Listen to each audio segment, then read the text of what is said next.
नमस्कार। मैं Surendra Pandey, class 9th Hindi अनिवार्य संस्कृत में पुरुषोत्तमा रामा नामक पाठ में आप सभी का हार्दिक स्वागत एवं अभिनंदन करता हूं। कल हम लोगों ने इक्ष्वाकु वंश प्रभो रामो यहाँ से जो है और तीसरा श्लोक महोरथो महेशासो गूढ़रजतुरिंदमा ये हम लोगों ने पढ़ा और समझा था। आज हम सभी चौथे श्लोक से शुरुआत करेंगे। श्लोक क्रम है ये चौथा, ठीक है। चौथे श्लोक से हम लोग आज पढ़ेंगे, समझेंगे। तो एक बार वाचन कर लिया जाए, उसके पश्चात जो है जाना जाए इसके विषय में। समः समविभक्तांगः स्निग्धवर्णः प्रतापवान् पीनवक्षा विशालाक्षो लक्ष्मीवान् शुभलक्षणः धर्मज्ञः सत्यसन्धश्च प्रजानां च हिते रतः यशस्वी ज्ञानसम्पन्नः शुचिर्वश्याश्वमाधिमान् प्रजापतिशमः श्रीमान् धातारि पुण्यसूदनः रक्षिता जीवलोकस्य धर्मस्य परिरक्षिता रक्षिता स्वस्य धर्मस्य सुजनस्य च रक्षिता वेदांग तत्त्वज्ञो धनुर्वेदे च निष्ठितः सर्वशास्त्र तत्त्वज्ञः स्मृतिमान् प्रतिभावान् सर्वलोकप्रिय साधुर्दीनात्मा विचक्षणः स च नित्यं प्रशान्तात्मा मृदुपूर्वं च भासते उच्यमानो विपरुषं नोत्तरं प्रतिपद्यते कदाचिदुपकारेण कृतेनैकेन तुष्यति नास्मतत्योपकाराणां शतमप्यात्मशक्त्या सर्वविद्या प्रतिष्णातो यथावत् साङ्गवेदवित् अमोघक्रोधहर्षश्च त्यागसंयम कालवित् समः समविभक्ताङ्गः स्निग्धवर्णः प्रतापवान्। समः समविभक्ताङ्गः स्निग्धवर्णः प्रतापवान् पीनवक्षा विशालाक्षो लक्ष्मीवान् शुभलक्षण।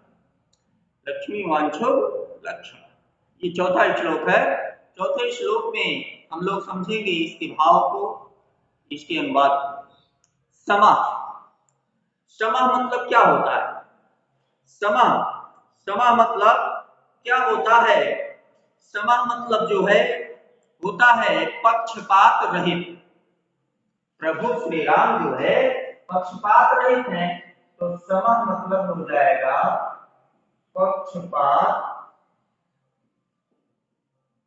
रहित। ठीक, समः मीन्स पक्षपात रहित। कौन पक्षपात रहित है? प्रभु श्री राम। प्रभु श्री राम पक्षपात रहित हैं। और समः मतलब पक्षपात रहित हो गया। फिर समविभक्तांगा, इसका मतलब हो जाएगा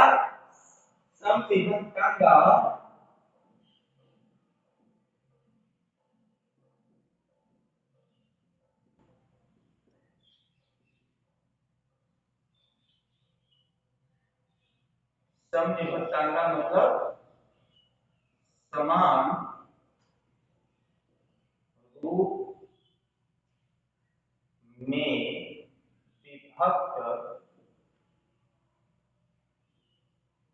विभक्त अंगों वाले।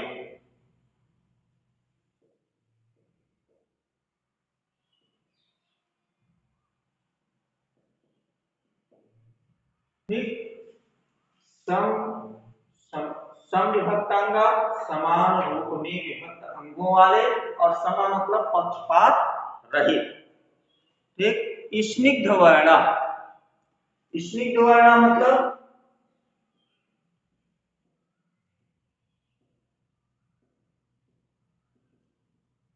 सुंदर वर्ण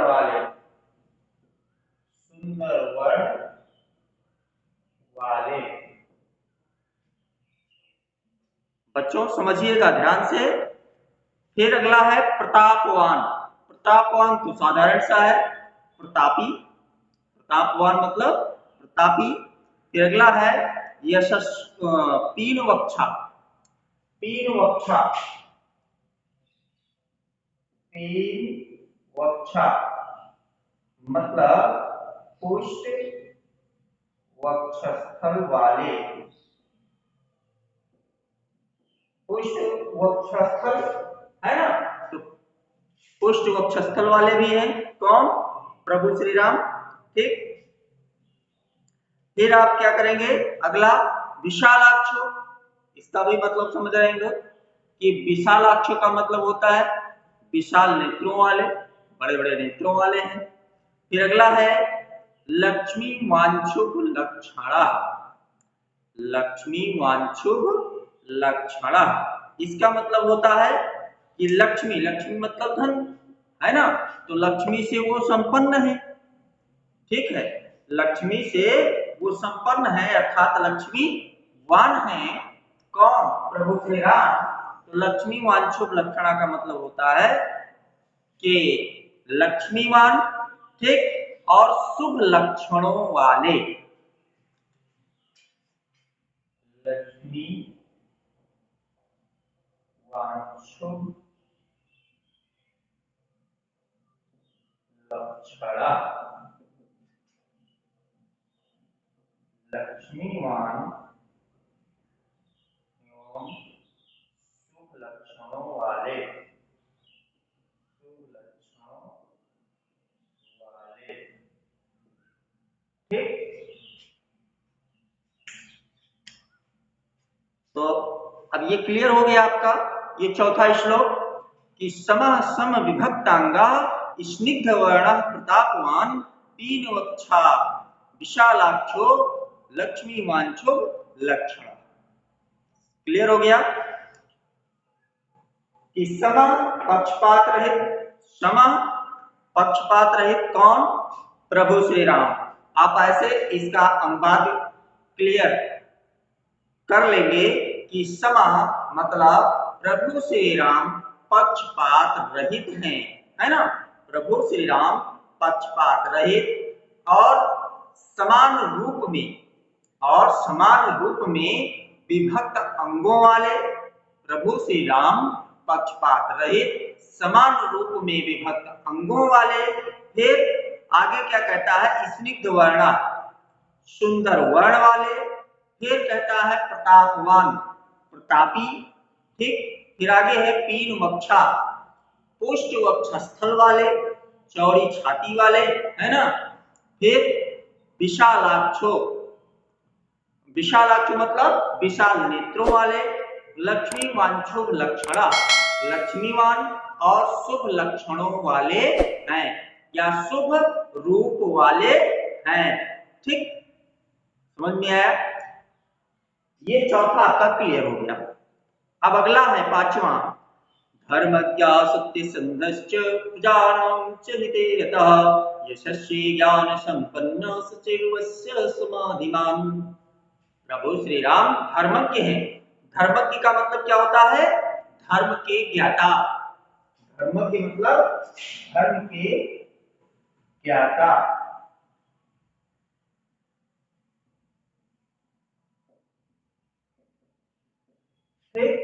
धर्मज्ञ, धर्म के ज्ञाता। फिर आगे क्या कहता है? सत्य संधश्च, सत्य संधश्च। तो सत्य संधा मतलब होता है सत्य प्रतिज्ञ, सत्य संधा क्या मतलब और होता है? सत्य संधा, सत्य प्रतिज्ञ। ठीक है, अच्छा मतलब और होता है सत्य संधा। सत्य संधा मतलब सत्य प्रतिज्ञ, मतलब सत्य बोलने की उन्होंने प्रतिज्ञा की है। ठीक, तो सत्य हमेशा बोलते हैं, सत्यवादी हैं। कौन? भगवान श्री राम। ठीक। फिर क्या है? प्रजा नाम च, और प्रजाओं, और प्रजा में हिते रत, और प्रजा की भलाई में लगे रहते हैं। रता मतलब लगे रहते हैं, ठीक है, और हिते मतलब भलाई। तो हिते मतलब भलाई और रता मतलब लगे रहते हैं। ठीक, रता मतलब लिख लीजिए, रता लगे रहते हैं या लगना। ठीक है, लगे रहते हैं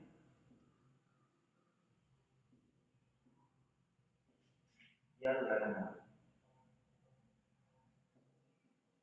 ठीक, समझ में आया? हिते मतलब भलाई होता ही है, भलाई में हिते, हिते मतलब भलाई में, हिते भलाई में। ठीक है, ये क्लियर हो गया। फिर आगे कहता है यशस्वी। यशस्वी, यशस्वी मतलब क्या होता है? यश अर्थात कीर्ति, है ना? कीर्ति भी स्थापित है उनकी, अर्थात वो यशस्वी हैं, यश को प्राप्त करते हैं, पूरी पृथ्वी पर उनका नाम है। ठीक, तो यशस्वी ज्ञान संपन्न, ज्ञान से वो संपन्न है, अर्थात महाज्ञानी है, बुद्धिमान है। फिर क्या है? सुचिर्वस्या। सुचिर्वस्या, सुचि मतलब होता है सुचिर्वस्या।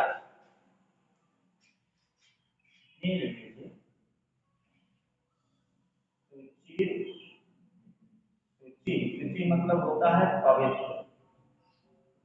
ठीक, और वस्या, वस्या मतलब होता है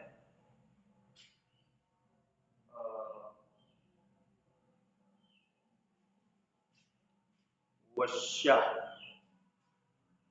वश्या मतलब होगा जितेंद्रिय, जितेंद्रिय। ठीक, वश्या मतलब जितेंद्रिय, तो वो जितेंद्रिय भी हैं। कौन? प्रभु श्री राम। सुचि, सुचिर्वस्या, सुचि धन वस्या बराबर सुचिर्वस्या, है ना? यानी कि पवित्र है और जितेंद्रिय हैं। फिर क्या कहता है? समाधिमान। समाधिमान मतलब क्या होता है? मन को एकाग्र रखने वाले, है ना? समाधिमान,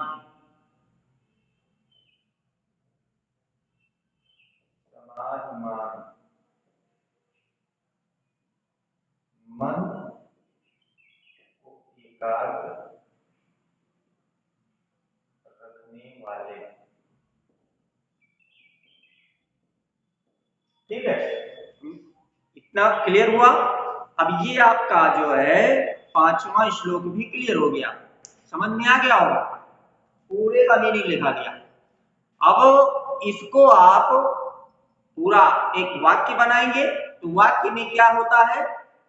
इसमें आपको यही कहना है कि प्रभु श्री राम, है ना, प्रभु श्री राम धर्मज्ञ, यानी कि धर्म के ज्ञाता। ठीक, प्रभु श्री राम धर्म के ज्ञाता। फिर क्या कहेंगे? सत्य, सत्य संधश्च मतलब सत्य प्रतिज्ञ, है ना? सत्य संधश्च मतलब सत्य प्रतिज्ञ। प्रजा, प्रजा नाम च हिते रतः, और प्रजाओं के, और प्रजाओं के या कि प्रजा की भलाई में लगे रहने वाले, प्रजा की भलाई में लगे रहने वाले। फिर आप लिखेंगे यशस्वी, फिर लिख देंगे यशस्वी, डायरेक्ट किसी को लिख देंगे यशस्वी। फिर लिखेंगे विशाल, सॉरी, ज्ञान संपन्ना, ज्ञान संपन्ना मतलब ज्ञानी। ठीक, ज्ञान संपन्ना मतलब ज्ञानी।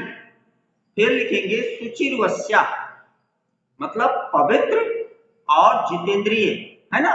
पवित्र जितेंद्रिय। ठीक, पवित्र जितेंद्रिय। फिर क्या लिखेंगे? समाधिमान।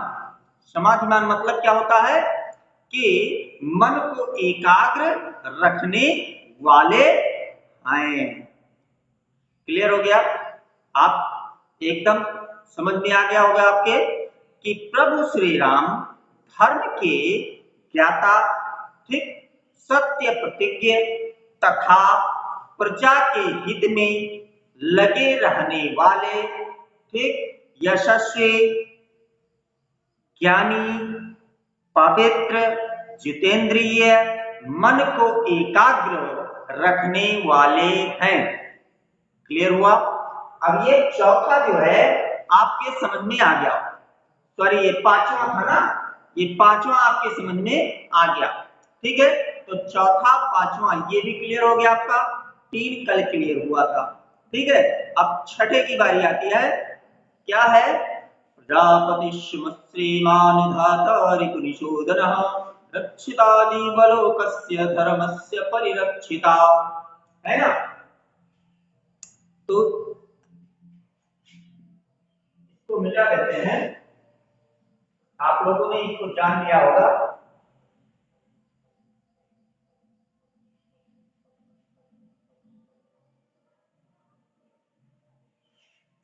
देखिए, प्रजापति प्रजापति श्रीमान धाता रिपुनिषोदनः रक्षिता जीवलोकस्य धर्मस्य परिरक्षिता। प्रजापति है ना, प्रजापति प्रजाओं के जो पति हैं। प्रजा का पति कौन कहलाता है? राजा ही कहलाता है ना। जो प्रजा का पति है वो एक राजा है, मतलब राजा ही प्रजापति कहलाता है, उसी का पर्याय है, किसका? राजा का। ठीक है, तो इसमें क्या लिखेंगे आप? प्रजापति समान, है ना, यानी कि सहारा दे, जो क्या नाम है, ये एक राजा है। और फिर क्या कहते हैं?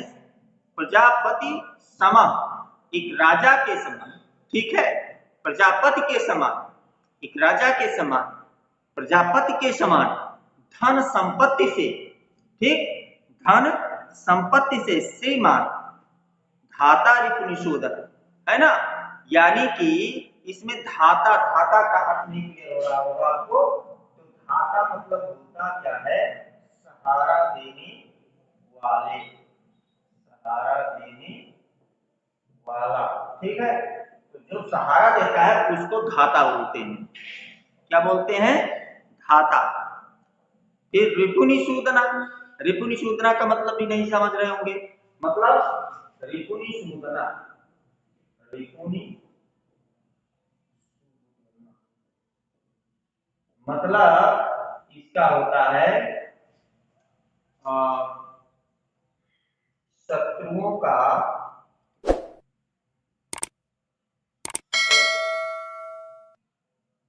शत्रुओं का विनाश करने वाले, विनाश करने वाले। ठीक है, करने वाले, किसका विनाश करने वाले हैं? शत्रुओं का विनाश करने वाले हैं, है ना। रिपुनिषूदना मतलब शत्रुओं का विनाश करने वाले। कौन विनाश करने वाला है? प्रभु श्री राम। ठीक है, फिर आगे क्या कहते हैं? तो ये पहली लाइन क्लियर हो गया क्या? कि प्रजापति प्रभु श्री राम प्रजापति के समान धन संपत्ति वाले, है ना, प्रजापति के समान धन संपत्ति वाले। ठीक, क्या हो गया क्लियर? कि प्रभु श्री राम प्रजापति के समान धन संपत्ति वाले, यानी कि धन की कमी इनके पास नहीं है, धन संपत्ति से ये संपन्न है बिल्कुल। तो धन संपत्ति से संपन्न, ठीक, प्रजापति के समान धन संपत्ति से संपन्न कौन? प्रभु श्री राम। फिर क्या कहते हैं आगे? कि धाता, है ना, धाता, धाता मतलब क्या होता है? सहारा देने वाले। ठीक, फिर क्या कहते हैं? रिपुनिषूदना, रिपुनिषूदना का मतलब क्या होता है? कि वो शत्रुओं का विनाश भी करने वाले हैं। ठीक, ये पहली लाइन आपकी क्लियर हो गई। फिर रक्षिता, फिर क्या है? रक्षिता, रक्षिता जीवलोकस्य, जीवलोक की रक्षा, है ना, जीवलोकस्य रक्षिता, लोक रक्षिता जीवलोकस्य मतलब जीवलोक की रक्षा करने वाले हैं।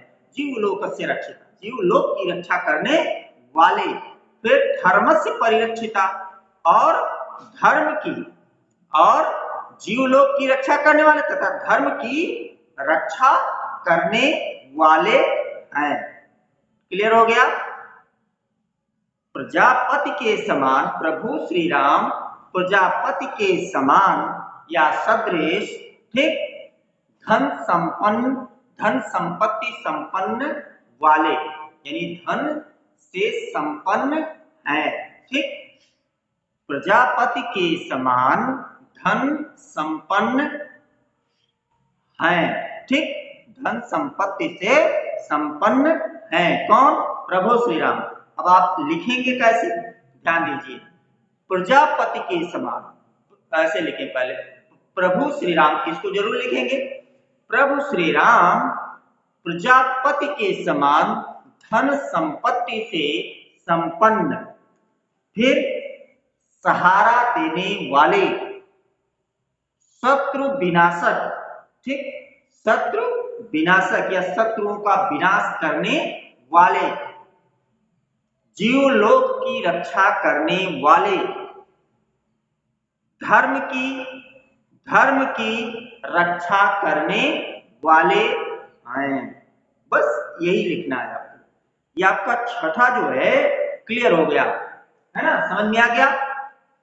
फिर सातवां, रक्षिता स्वस्य धर्मस्य स्वजनस्य च रक्षिता, रक्षिता स्वस्य धर्मस्य स्वजनस्य च रक्षिता, वेद वेदांग तत्त्वज्ञो धनुर्वेदे च निष्ठिता, रक्षिता स्वस्य धर्मस्य स्वजनस्य च रक्षिता, वेद वेदांग तत्त्वज्ञो धनुर्वेदे च निष्ठिता, है ना। इसका क्या होगा, देखिए ये कौन सा है, सातवां है, और आज का कैसा है, चौथा, है ना। आज का ये चौथा श्लोक है, ठीक है, और जो कल पढ़ाया गया था उसको लेकर के ये सातवां श्लोक है। तो सातवें श्लोक पर आप देखेंगे कि रक्षिता स्वस्य धर्मस्य, रक्षिता स्वस्य धर्मस्य, रक्षिता स्वस्य धर्मस्य, इसका मतलब क्या होता है कि स्वस्य मतलब होता है अपनी, है ना, और रक्षिता मतलब रक्षा करने वाले, किसकी,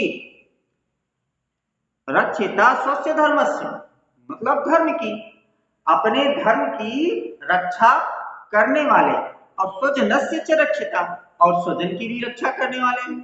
प्रभु श्री राम जो है अपने धर्म के रक्षक हैं, ठीक, अपने धर्म के रक्षक और अपने परिजनों की रक्षा करने वाले, परिजन है ना, अपने लोग, ठीक है, अपने लोगों की रक्षा करने वाले या अपने परिजनों की रक्षा करने वाले हैं।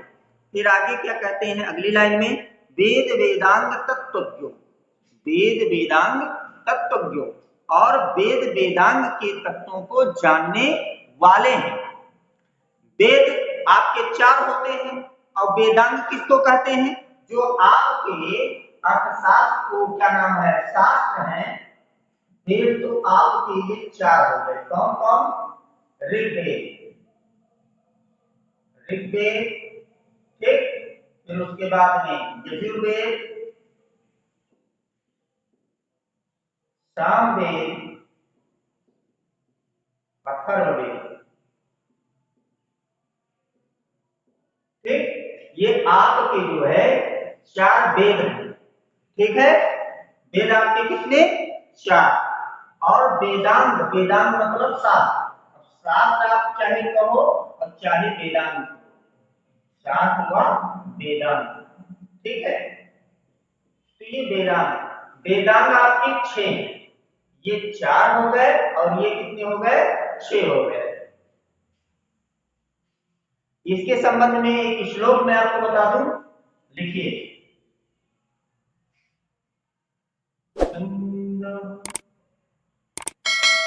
लिखते रहिए, छंदा पादौ वेदस्य, छंदा पादौ वेदस्य हस्तौ कल्पोत, हस्तौ कल्पोत पठ्यते, छंदा पादौ वेदस्य हस्तौ कल्पोत पठ्यते,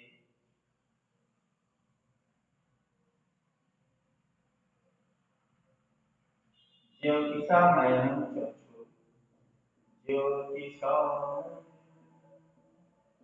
ज्योतिषामयनं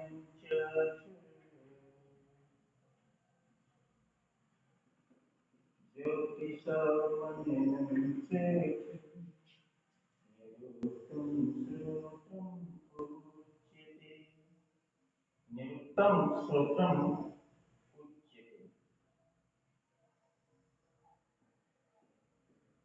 ठीक है। छन्दापादौ वेदस्य हस्तौ कल्पोत्पठ्यते ज्योतिषामयनं चक्षु निरुक्तं श्रोत्रम् उच्यते। शिक्षाघ्राणं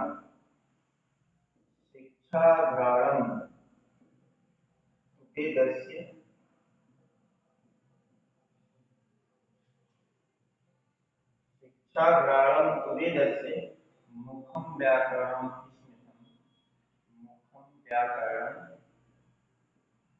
स्मृतं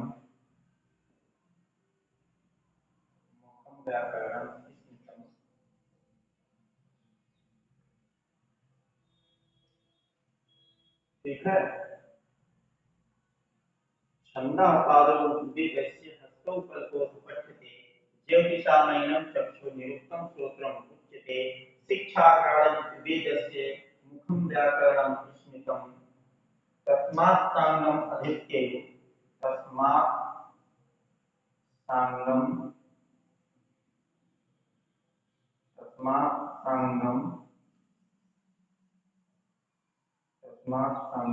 अधीत्यैव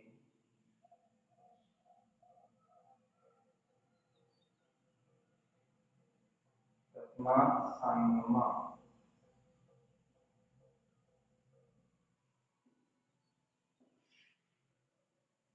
ब्रह्मलोके महीयते। ब्रह्मलोके महीयते या फिर श्लोक लिख लेंगे तो आपका क्लियर हो जाएगा कि छन्दः पादौ तु वेदस्य हस्तौ कल्पोत्पठ्यते ज्योतिषामयनं चक्षुः निरुक्तं श्रोत्रम् उच्यते। शिक्षाघ्राणं तु वेदस्य मुखं व्याकरणं स्मृतं तस्मात् संगम् अधीत्यैव ब्रह्मलोके महीयते। अब ये देखिए शास्त्र 6 होते हैं, मैंने बताया आपको, तो देख लीजिए। छंदा, ये छंद शास्त्र आपका हो गया। ठीक, छंद शास्त्र आपका पहला हो गया। दूसरा कल्पशास्त्र, ठीक। फिर तीसरा ज्योतिष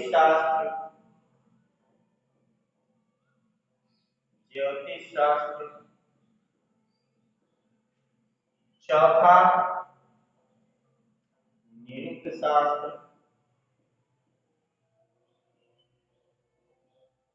पांचवा शिक्षा शास्त्र,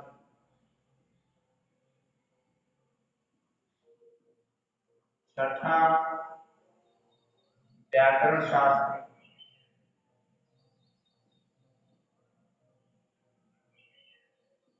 तो इस प्रकार से आपके ये 6 शास्त्र हैं।